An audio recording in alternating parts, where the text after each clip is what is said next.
Hello, and welcome to another edition of Museum Moments. I'm Molly Dubin, curator of the Jewish Museum Milwaukee. Thrilled to be with you here today. And just prefacing my segment here with the fact that you're seeing a split screen, you're going to start off looking at me just so I can introduce you to our segment, and then we're going to segue right over to our PowerPoint presentation where you will hear me but not see me. So with that in mind, we are going to continue this week's exploration of the artists that were part of a 2015 exhibit called Founders and Visionaries, Wisconsin Jewish Artists from the Milwaukee Art Museum.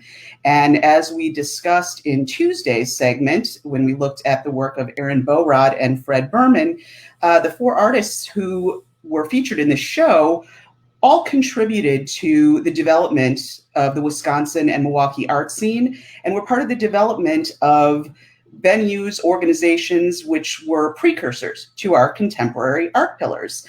And all were artists as well as educators. So today we are going to highlight Alfred Sessler. Alfred Sessler was a Milwaukee native who was born in 1909 and is known for being one of the most prolific muralist painters and lithographers for the WPA, the Works Progress Administration, and also for having established the printmaking program at UW-Madison. So with that, I'm going to segue over to our PowerPoint, and we'll start talking about some of the images we have here.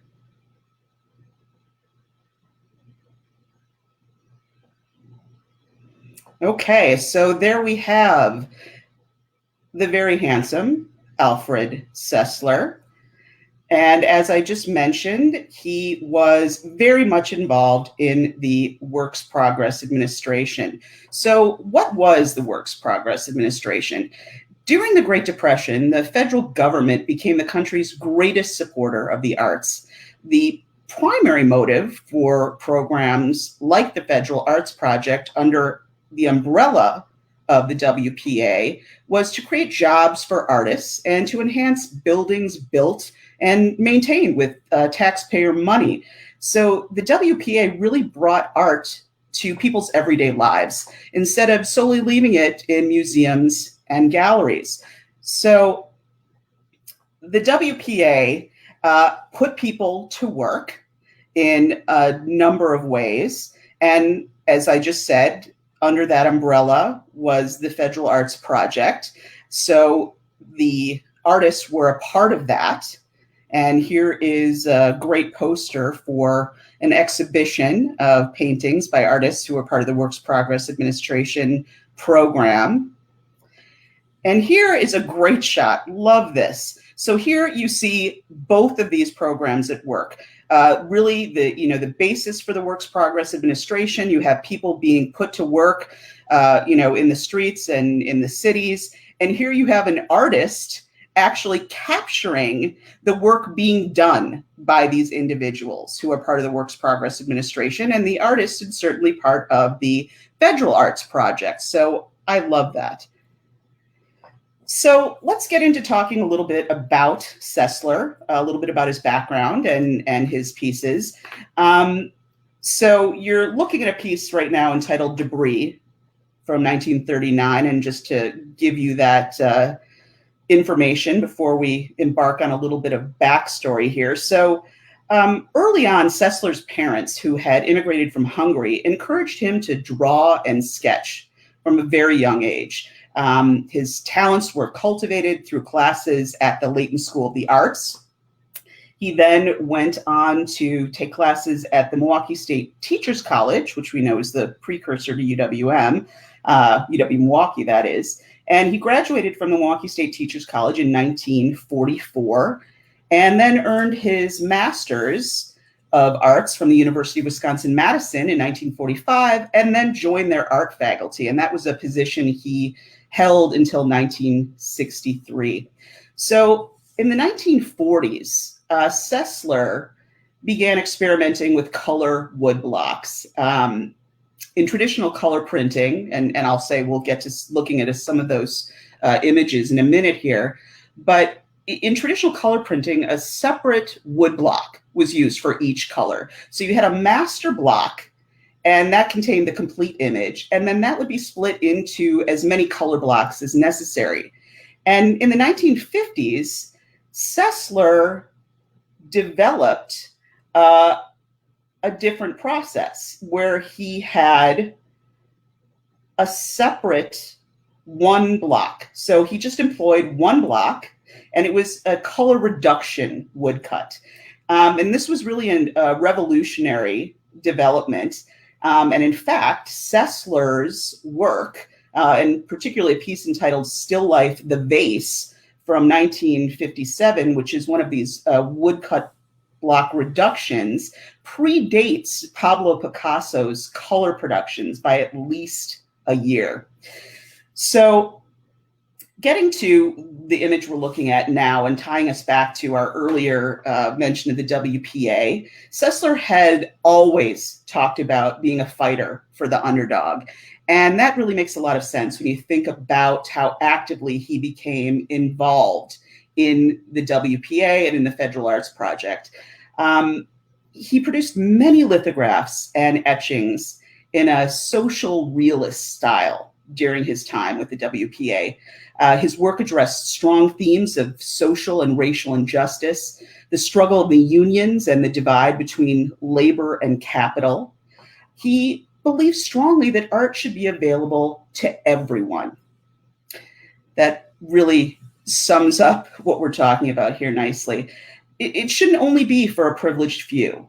And certainly his chosen medium, which certainly we're looking at now, this is actually an oil on masonite board, but later he really moved away from the canvases and to really creating those woodblock prints.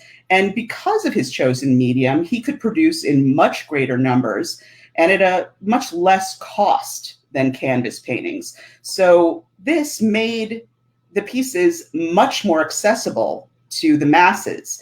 So really putting his money where his mouth is, if you will, his action, in that he had this philosophy that art was for everyone, and the medium that he chose and the path that he took enabled him to bring artwork to the masses and to everyday people.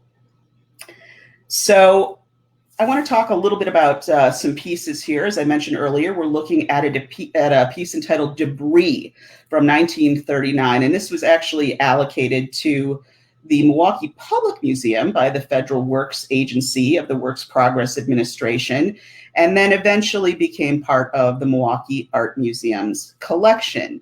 So as you can see, very much looking at the working man, looking at the subject matter that may not be so glamorous and certainly is very fitting for this time and for the Works Progress Administration, which is all about putting people to work after the Great Depression, getting people back into being able to earn money, and certainly, lifting up their spirits a bit in putting them to work. So this is really celebrating the everyday worker and the importance of work in the wake of the Depression and during the Works Progress Administration. So this is a piece entitled Lyme Bags #2. Again, this is an oil painting on a masonite board. And again, even from his palette, the choice of the palette, these, browns, these kind of somber, umber tones and dark greens, and it's, really speaking to the subject matter, people at work. This is hard labor. It's not a glamorous subject matter, but it is what people out there are doing in great numbers. And if you want to bring your art to the people, they need to be reflected in what you are choosing to focus on. So I think this is just a really telling piece. You can really see the image in the forefront wearing that kind of reddish rust shirt. You can almost feel the pain in his back. Certainly the people behind him, you don't get a clear sense of their features, but that this is really hard labor. And they're putting their backs into this. This is something that takes great strain on their physical persons, and this is conveyed in the clothes they are wearing, which are kind of crumpled and drooping, but also their positioning, and that just is communicated through everything we see here. So we talked about the fact that he moved into the woodblock prints, and here's a picture of Alfred actually working on one of those wood blocks. And this is so fitting in terms of everything we're discussing this week, and certainly in terms of our final museum moment focus tomorrow. So this is a piece entitled Heads, and this is a woodcut. And this was actually a gift of the Kohler Foundation through a partnership with the Joseph and Betsy Ritz Freibert family. So several of the artists that were featured in that show were actually friends in real life. They, they critiqued each other's work. They gave each other advice. Certainly, they spent time, thinking together about their focus and their process and the medium. So this is a piece that actually Alfred Sessler had given to Joe and Betsy Freibert. And you can see that at the bottom in the left, the dedication, and then Sessler's name on the right. And I love that this is now a piece in our permanent collection at the Jewish Museum, Milwaukee. So I thought we would just end looking at the woodblocks etching genre of Sessler with a piece that actually belongs to our executive director at the Jewish Museum, Milwaukee. That would be, of course, Patty Sherman Sessler. And this is a piece called Cronies. And again, these are individuals who haven't been idealized in any way. There's a somberness that's communicated, cronies, that kind of indicates individuals who may have been friends for a long time, have been through a lot of experiences together, have weathered a lot together. And weathered is really, I think, a fitting adjective for what we see conveyed in their faces there. So we're going to end our talk about Alfred Sessler there. Next week, we will be highlighting a whole nother series of themes. But to end our week tomorrow, we will be highlighting the work of artist and educator Joseph Freibert. So I hope you will plan to join us for that. And if you enjoyed this and would like to contribute to enabling Jewish Museum Milwaukee to continue to develop interesting content that engages you and gets you excited about learning more and just being part of everything that's going on, we would encourage you to visit Jewish Museum Milwaukee. So that's jewishmuseummilwaukee.org. So with that, I'd like to thank you for being with us for today's museum moment, and we will look forward to seeing you tomorrow. Thanks so much. Have a great rest of the day.